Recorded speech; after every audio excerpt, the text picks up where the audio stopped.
Welcome to Luca is a Billionaire, where the only thing I invest in is your answers. In this video, I will explain how to use chlorine granules in your pool. First, safety is paramount. Always wear protective gloves and eye protection when handling chlorine granules to prevent skin and eye irritation. Never mix these granules with other pool chemicals, as this can create dangerous reactions. Store your chlorine in a cool, dry place, away from direct sunlight, to maintain its effectiveness and prevent hazards. Before adding chlorine to your pool, you need to prepare the granules properly.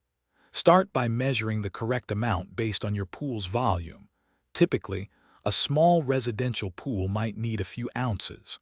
Always dissolve the granules in a bucket of pool water first. A good ratio is about 1 gallon of water for every 4 ounces of granules, ensuring they fully dissolve before distribution.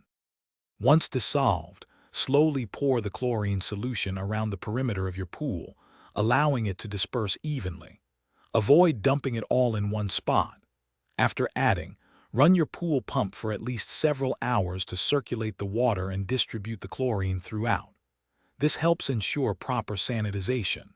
Then, after about 30 minutes, test your pool water to confirm the chlorine levels are within the ideal range. To keep your pool sparkling clean, aim for a free chlorine level between 1 and 3 parts per million.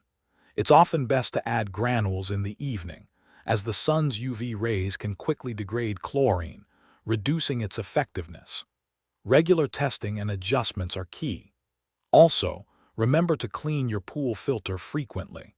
A clean filter significantly contributes to maintaining excellent water quality and efficient chlorine use. Thanks for watching and please subscribe. It's the best investment you'll ever make.